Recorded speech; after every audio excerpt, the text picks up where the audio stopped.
परम सत्कार्यो गुरु प्यारी सात संगत जी, राधा स्वामी जी।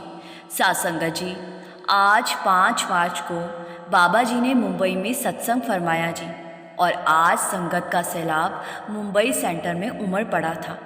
आज पंडाल में संगत ने बहुत ज़ोर ज़ोर से चीखें भी मारी और संगत बहुत रोई भी।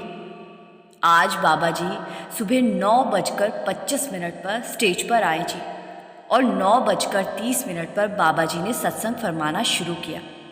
आज लगभग 2 लाख संगत ने बाबा जी का सत्संग मुंबई में सुना। आइए सुनते हैं आज बाबा जी ने क्या समझाया। आज बाबा जी ने स्वामी जी महाराज जी की बाणी इस जग में घोर अंधेरा भारी पर सत्संग फरमाया। बाबा जी ने फरमाया, स्वामी जी महाराज हमें चेतावनी दे रहे हैं कि हमें खुद को अंधेरे से प्रकाश की तरफ लेकर जाना है। यहाँ प्रकाश का मतलब वो नहीं जो हम बाहरी आंखों से देखते हैं। ये वो प्रकाश है जो हमारे अंदर है और हमें खुद को अंधेरे से प्रकाश की तरफ ले जाना है। स्वामी जी महाराज कौन से अंधेरे की बात कर रहे हैं? ये अंधेरा हमारी अज्ञानता का है।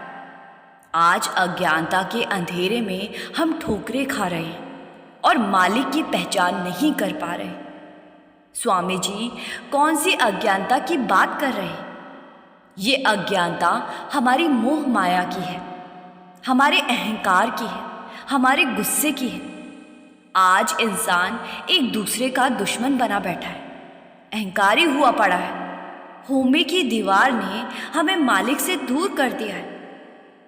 आत्मा भी अंदर है और मालिक भी अंदर है, लेकिन अज्ञानता के अंधेरे ने हम ठोकरें खा रहे हैं। बाबा जी बोले, एको संगत एको गृह वसते, मिल बात ना कर दे भाई। मालिक हमारे अंदर है, लेकिन फिर भी अज्ञानता के कारण हम अपने अंदर मालिक से नहीं मिल पा रहे, मालिक की पहचान नहीं कर पा रहे। हमारी आत्मा और परमात्मा के बीच होमे की दीवार खड़ी है। आज इंसान मैं और मेरी में फंसा हुआ है। मालिक को अंदर ढूंढने की बजाय बाहर मुखी साधनों में उलझ गया है। बाबा जी ने कहा, महापुरुषों ने हमें समझाने के लिए बाहर मुखी साधनों का सहारा लिया था, लेकिन किसी ने ये नहीं कहा था कि मालिक बाहर से मिलेगा। सब कुछ घर में बाहर ना ही बाहर ढूंढे सो परम भुलाए। आज अहंकार ने इंसान को मालिक से दूर कर दिया है। मालिक हमारे अंतर में है, लेकिन हम मालिक की पहचान नहीं कर पा रहे। शरीर की बीमारी तो इलाज से ठीक हो जाती है, लेकिन होमे की बीमारी का क्या इलाज है? इसका तो एक ही इलाज है, खुद को शब्द के साथ जोड़ेंगे तो होमे की ये दीवार अपने आप गिरने लगेगी और हम अपने अंतर में मालिक की पहचान कर पाएंगे जी। इंसान का दायरा बहुत छोटा है। इंसान ने खुद को मैं और मेरी के दायरे में समेटा हुआ है। अगर मालिक को हासिल करना है तो हमें अपने दायरे को बड़ा करना होगा। आगे बाबा जी ने सेवा के बारे में फरमाया। आज हम कह देते हैं, हमने तो सेवा कर ली, अब और कुछ करने की ज़रूरत नहीं। बाहरी सेवा से तो सिर्फ माहौल बनता है, असल सेवा तो भजन सिमरन की है। बाहरी सेवा इसीलिए दी जाती है जिससे कि हमारा मन झुकना सीखे, हमारे अंदर का अहंकार खत्म हो। लेकिन जो असल सेवा है वो तो भजन सिमरन की है। बाबा जी ने कहा, ए सेवा चाकरी नाम वसे मन आए। आगे बाबा जी ने फरमाया, जिस मालिक ने हमें इतना कुछ दिया है, हमारे पास उसी के लिए टाइम नहीं है। आज हम सत्संगों में आकर हाँ में सिर हिला देते। 1 घंटे बाद किसी से पूछ लो तो किसी को याद नहीं रहता कि आज कौन सी बानी ली गई थी। आगे बाबा जी ने फरमाया, हम कह देते हैं कि हमें गुरु की क्या ज़रूरत, हम खुद ही सब कर लेंगे। बाबा जी ने कहा, हम अपने बच्चों को स्कूल में क्यों भेजते हैं? किताबें तो बाहर से भी मिलती है, फिर भला हमें स्कूल की क्या ज़रूरत?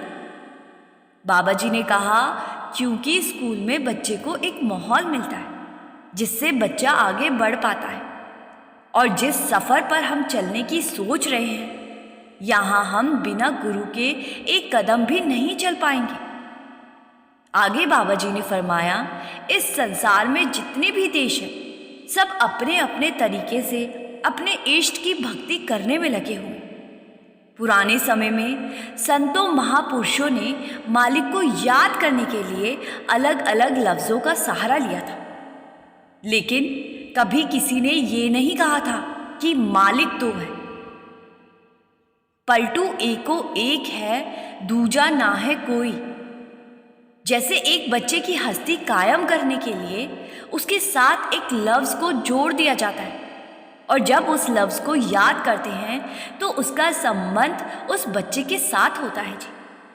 इसी तरह से संतों महापुरुषों ने हमें समझाने के लिए मालिक के साथ अलग अलग लफ्ज़ों को जोड़ा था, जबकि मालिक का कोई नाम ही नहीं है। 10वीं पातशाही ने मालिक के 1200 से 1300 नाम लिखने के बाद अंत में अनामे लिख दिया था। बाबा जी ने कहा, बलिहारी जाऊं जेते तेरे नाम है। बाबा जी ने उदाहरण के साथ समझाया, एक माँ अपने बच्चे को प्यार से अलग अलग नामों से पुकारती है। अलग अलग नामों से बच्चे की हस्ती नहीं बदल जाएगी, और माँ का अपने बच्चे के साथ रिश्ता भी नहीं बदलेगा। बाबा जी ने कहा, इंसान का दायरा बहुत छोटा है, लेकिन मालिक को लफ्ज़ों के दायरे में नहीं बांध सकते। मालिक ने नाम से इस पूरी सृष्टि की रचना की है। मालिक ने जिस दिन नाम को वापस बुला लिया, उस दिन यहाँ प्रलय आ जाएगी। नाम के बिना यहाँ किसी चीज़ की कोई हस्ती नहीं। आगे बाबा जी ने कहा, आज हमारा मन अपनी असल अवस्था को भूला बैठा है। ए मन, तू ज्योत स्वरूप है, अपना मूल पहचान। आज हमारा मन जिस अवस्था में है, क्या यही इसकी असल अवस्था थी? बाबा जी ने कहा, जन्मों के कर्मों की मैल आज हमारे मन पर चढ़ी हुई है।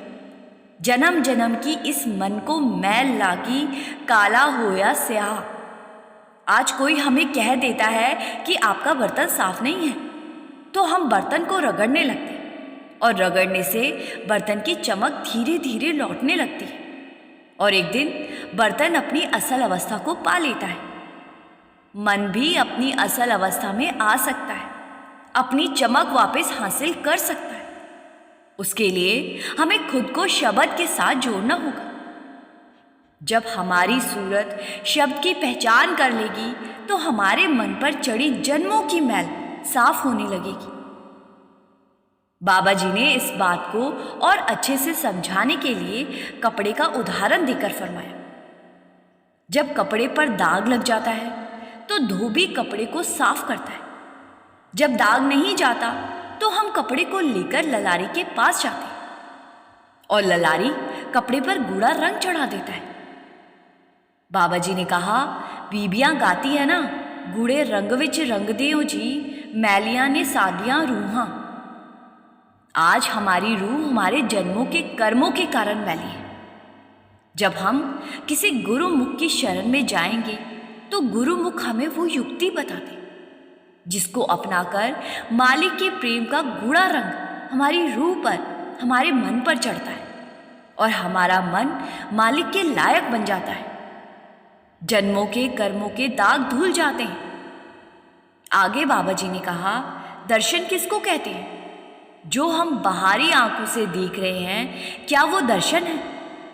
बाहरी आंखों से जो कुछ हम देखते हैं, उसको सिर्फ देखना कहते हैं। दर्शन तो एक अवस्था है, और उस अवस्था तक जाने के लिए हमें कहीं जाने की ज़रूरत नहीं है। गुरु के पीछे दौड़ने की ज़रूरत नहीं है। दर्शन वो अवस्था है जब हम ध्यान को इकट्ठा करके दोनों आंखों के पीछे तीसरे तिल पर टिका लेते हैं।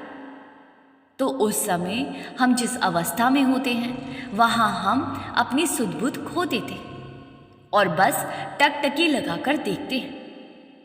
आज हम कह देते हैं, आज तो बड़े अच्छे दर्शन हो गए। हम गुरु के पीछे दौड़कर देखने को दर्शन मानकर बैठते हैं। बाबा जी ने कहा, दर्शनों के लिए दौड़ने की ज़रूरत नहीं है। जिसको उसने दर्शन देने हैं उसको 7 समुंदर पार से भी देगा, और जिसको नहीं देने फिर उसको सामने बिठा कर भी नहीं देना। आगे बाबा जी ने कहा, जो सामने बैठा है वो कोई गुरु नहीं, वो बस एक शरीर है, और गुरु कोई शरीर नहीं है, गुरु शब्द है। लेकिन शुरुआत शरीर से होती है, क्योंकि शरीर ही शरीर को समझा सकता है।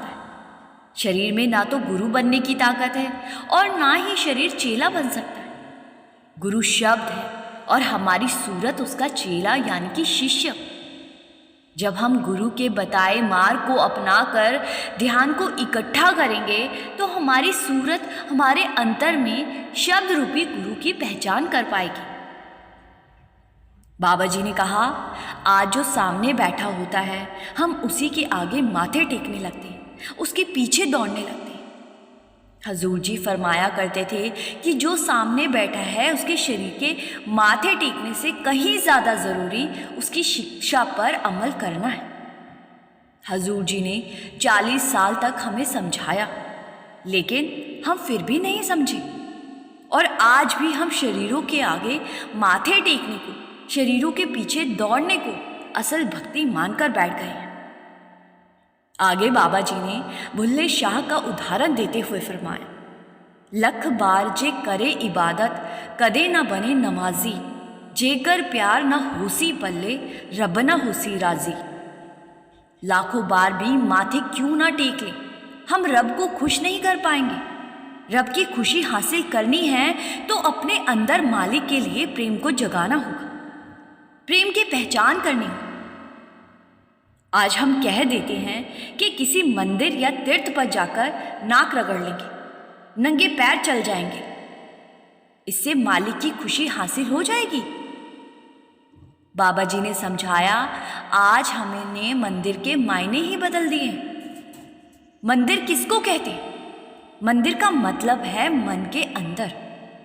बाबा जी ने कहा, सब किछ घर में बाहर नाही, बाहर ढूंढे सो परम भुलाए। बाबा जी ने बाइबल का भी उदाहरण दिया, we are the temple of God, हमारा शरीर उस मालिक का घर है। बाबा जी ने समझाया, मंदिर इसीलिए बनाए गए थे क्योंकि पुराने समय में परिवार बड़े होते थे, और जब किसी को मालिक की भक्ति करनी होती थी, ध्यान को इकट्ठा करना होता था, तो एक खास कमरे को बनवाया जाता था, जहां बैठकर मालिक को याद किया जाता था, भजन सिमरन किया जाता था।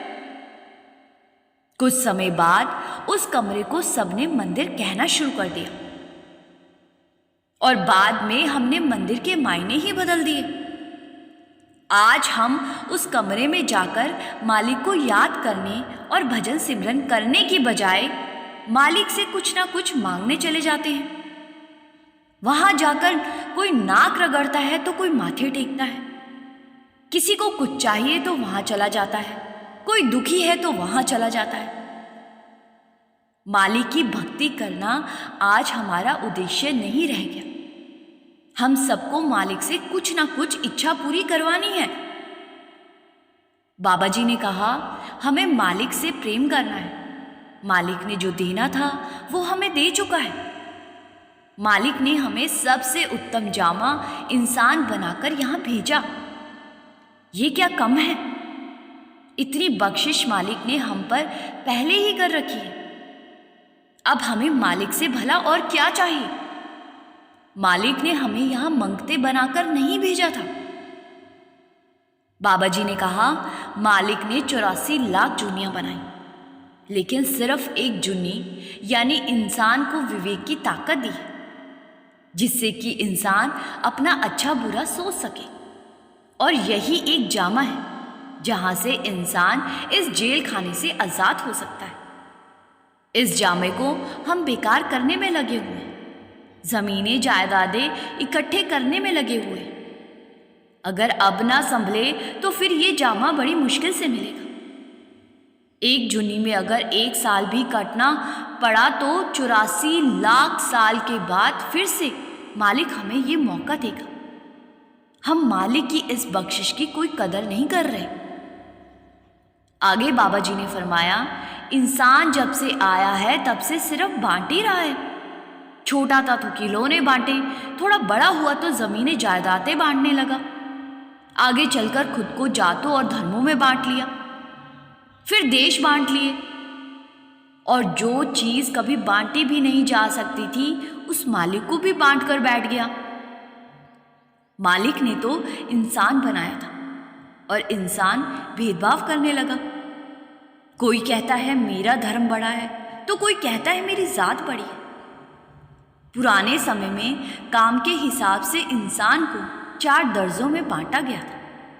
सबसे पहले दर्जे पर सैनिक थे, इसके बाद ब्राह्मण, फिर सरकारी नौकरी करने वाले और आखिर में हाथ से काम करने वालों का दर्जा था।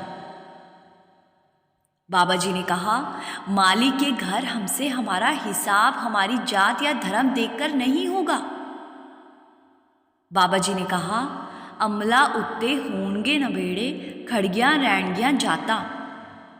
वहां उसके घर ना कोई जात होगी, ना धर्म, ना कोई अमीर ना कोई गरीब। वहां तो बस मालिक होगा और हमसे हमारे नाम की कमाई पूछी जाएगी। आज हम कहीं जाते हैं तो कोई तोहफा या कोई खाने की चीज़ लेकर जाते हैं जिससे कि सामने वाले को अच्छा लगे, लेकिन अपने असल घर साथ क्या ले जाएंगे इसकी हमें कोई खबर, कोई फिक्र नहीं है। आज हम दुनियावी चीज़ें इकट्ठी करने में लगे हुए हैं और जिस चीज़ को हम यहाँ से साथ ले जा सकते हैं उसकी हमें कोई परवाह ही नहीं है। आगे बाबा जी ने फरमाया, आज इंसान धर्मों की लड़ाई लड़ रहा है और ये इंसान की सबसे बड़ी भूल है। बाबा जी ने कहा, मजहब नहीं सिखाता आपस में बैर रखना। बाबा जी ने कहा, मालिक ने हमें ये जामा लड़ने झगड़ने के लिए नहीं दिया था। मालिक ने हम पर दया करके हमें खुद को आज़ाद करवाने का एक मौका दिया था और हम इस जामे की कोई कदर नहीं कर रहे। बाबा जी ने कहा, अगर मेहनत करेंगे तो ज़रूर कामयाब होंगे, लेकिन अगर हम सोचकर बैठे हैं कि किसी बाबे के डेरे में चले जाएंगे तो बाबा अपने आप पार लगवा देगा, तो ये हमारी सबसे बड़ी भूल है। संत महात्मा हमारे दरमियान हमें सही रास्ता दिखाने आते हैं। आखिर में मेहनत तो हमें ही करनी पड़ेगी। आखिर में बाबा जी ने फरमाया, हमें भजन सिमरन करके खुद को उस मालिक के लायक बनाना है। वहाँ हमारी पहचान हमारी नाम की कमाई से होगी। बाबा जी बोले, नानक के घर केवल नाम। बाबा जी ने कहा, मालिक के हुक्म में रहकर भजन सिमरन करना है। मालिक का हुक्म क्या है? एको नाम हुक्म है नानक, सतगुरु दिया बुझाए जियो। मालिक के हुक्म में रहेंगे तो मालिक हमारी संभाल ज़रूर करेगा। साथ संगत जी, ये मेन बातें हमने आपको बताई जो बाबा जी अपने हर सत्संग में समझाते हैं जी। हमें इन बातों से सीख लेनी चाहिए।